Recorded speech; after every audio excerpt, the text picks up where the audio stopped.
আমাদের মনে রাখতে হবে এ দুনিয়া ক্ষণস্থায়ী, দুনিয়া চিরকাল থাকা যাবে না। এ দুনিয়া স্থায়ী জীবন নয়। এই সংকীর্ণময় জীবনে থাকবই বা কতদিন? আর এখানে আমি কার সাথে গুসা করব? আপনার বাবার সাথে, আপনার মায়ের সাথে, আমার সন্তানের সাথে গন্ডগোল হতেই পারে। বিশ্বনবী সাল্লাল্লাহু আলাইহি ওয়াসাল্লাম বলেছেন, ইরশাদ করেছেন, কেউ যদি অত্যন্ত গুসা করেই থাকে, রাগ করেই থাকে, সর্বোচ্চ তাকে 3 দিন সময় দিয়েছেন।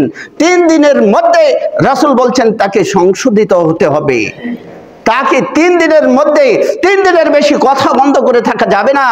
আপনার প্রতিবেশীর সাথে, আপনার পরিবারের সাথে, অথবা আপনার অঞ্চলের কারোর সাথে যে ধরনের গোচ্ছাই হোক না কেন, সেগুলোকে পরিত্যাগ করে 3 দিনের মধ্যে সমাধান করে নিয়ে আপনাকে আমাকে চলতে হবে।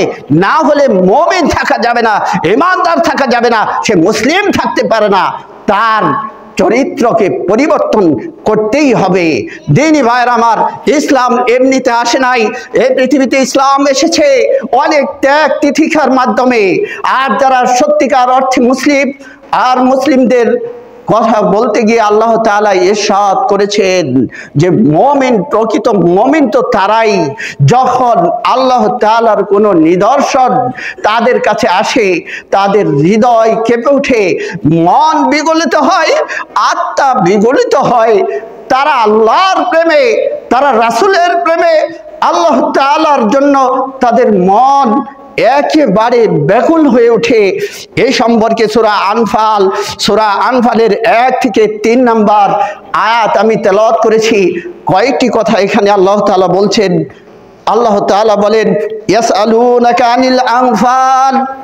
রাসূলকে লক্ষ্য করে বললেন, ও রাসূল শুনে রাখো, ইয়াসআলুনাকা, তারা আপনাকে জিজ্ঞাসা করে, তারা আপনার কাছে জানতে চাবে আনিল আনফাল, গনিমত সম্পর্কে, উদ্বৃত্ত সম্পদ সম্পর্কে, যুদ্ধের ময়দান থেকে প্রাপ্ত সম্পদ সম্পর্কে আপনার কাছে তারা জিজ্ঞাসা করবে।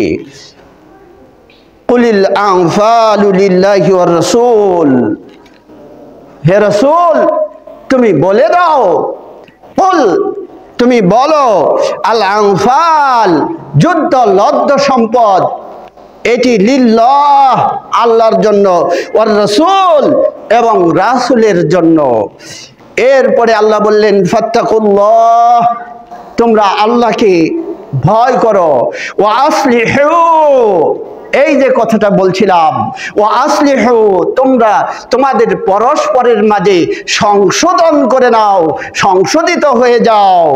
তোমাদের মাঝে যদি কোনো মতানক্ষ বা কোনো বিরোধ সৃষ্টি হয়, বিরোধ সৃষ্টি হলেই তোমরা সংশোধিত হয়ে যাও।